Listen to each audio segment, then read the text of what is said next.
Good day. My name is Gary Mistak, and I'm here today to speak about the Healing Cycle Foundation. My objectives today are quite simple. First off, to give everyone an overview of the Healing Cycle Foundation. Secondly, to provide an update on the Healing Cycle Foundation up to and including our ride held in 2017. And then finally, what our plans are for 2018.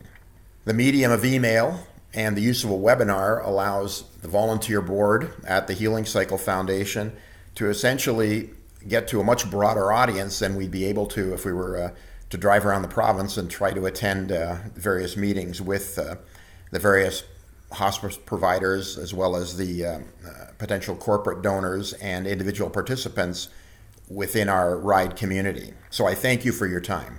The demand for hospice palliative care in Ontario continues to grow significantly. However, currently, less than 30% of the individuals who are looking for hospice palliative care or who require hospice palliative care receive it. When you compound that with the fact that government funding only covers approximately 70% of what hospices are looking for, the need for additional sources of funding and revenue are always on the lookout by the hospice community. So because of this ongoing funding gap, this is where the Healing Cycle Foundation tries to assist. We're an Ontario-based registered charity run by volunteers. Currently, we have 6 volunteer board members who essentially are responsible for everything from strategy to day-to-day operations of the foundation. Our goal is quite simple: to generate funds for hospice palliative care providers in Ontario, supporting hospices and palliative care organizations in their efforts to provide quality end-of-life care for people with life-limiting illnesses and their loved ones. What the Healing Cycle provides is a solution. We like to think of ourselves as providing a medium for the hospice providers as they attempt to expand their base of supporters, but also their base of potential sources of funds for their day-to-day operations. So let's look a little bit at our history. The Healing Cycle Foundation started in 2005, and the initial objective was to support the Credit Valley Hospital in their desire to build a hospice palliative care wing.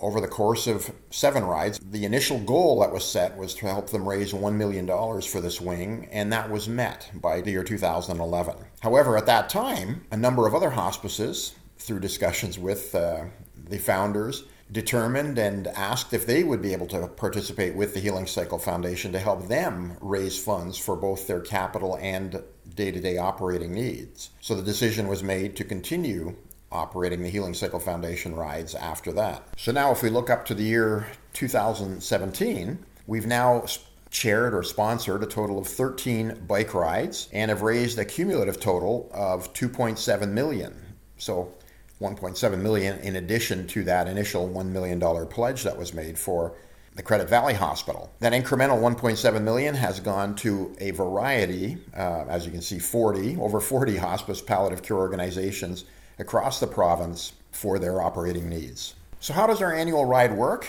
It's quite simple. It's a one-day event. We have a variety of volunteers that participate in the days and weeks leading up to the ride as well as through the ride itself. We take care of the collection of any donations. We take care of all the receipting for charitable purposes. We take care of all of the tax filing that's required by a charitable organization. We will organize the actual ride, set up signage, rest stops.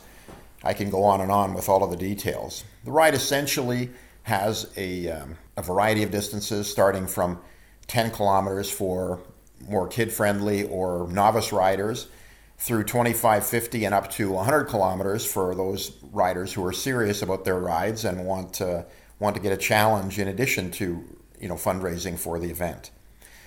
We do have, as I said, a minimum donation requirements for each distance that we ask our riders to participate in. And to recognize that, we also have incentives and recognition made available for those teams and individuals as they reach certain plateaus or milestone levels within the fundraising process.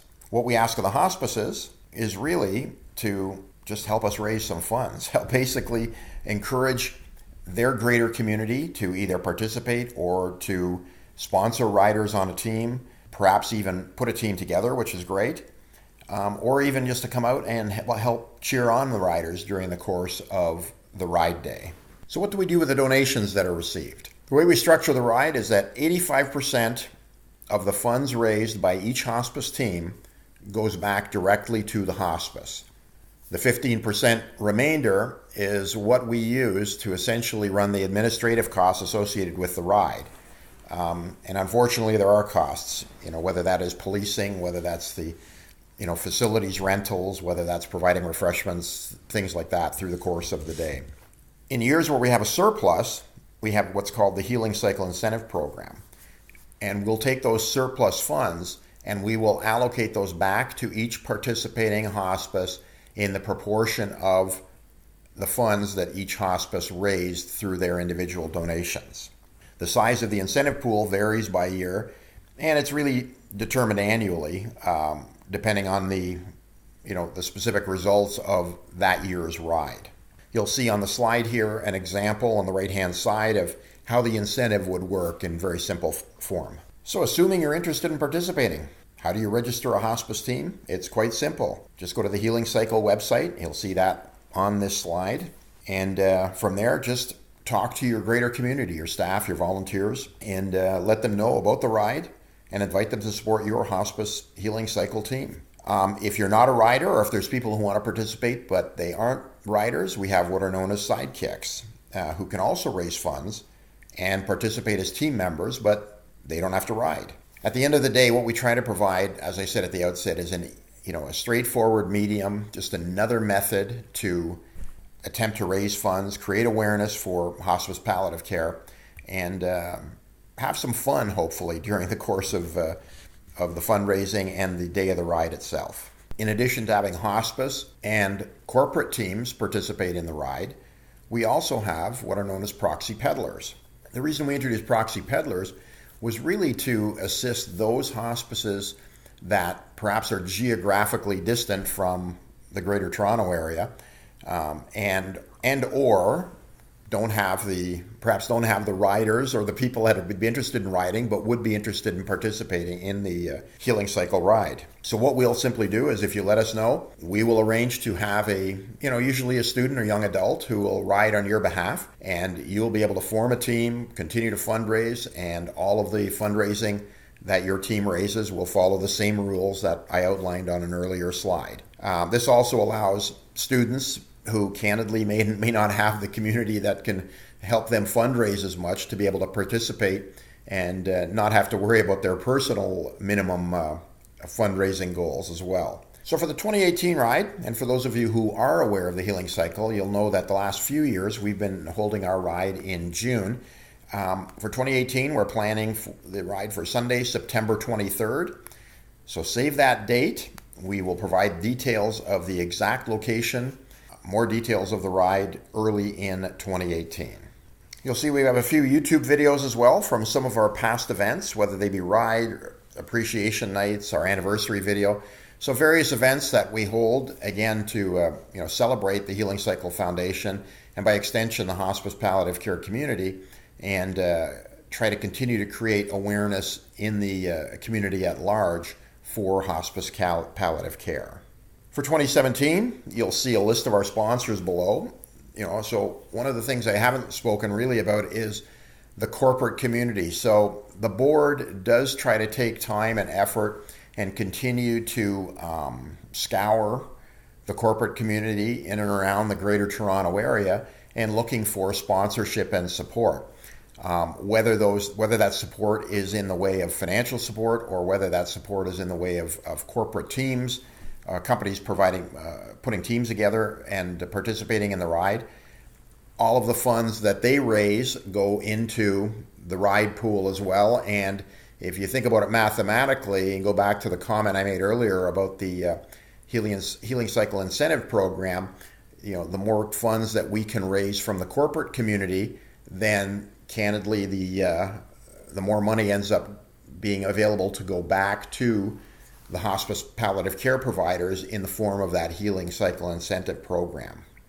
And just finally, I'd like to give a big thank you again to our 2017 sponsors. Many of these companies have been multi-year sponsors of the Healing Cycle Foundation, and We hope to have them continue to participate both in 2018, but also we will continue to work to try to extend the scope of our penetration into the general corporate community.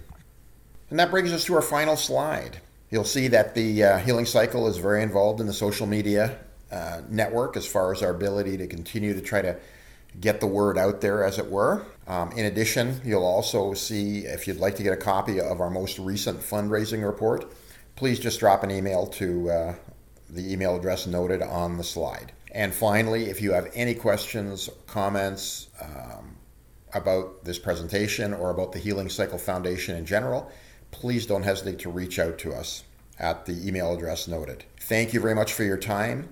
I wish you all continued success and good luck.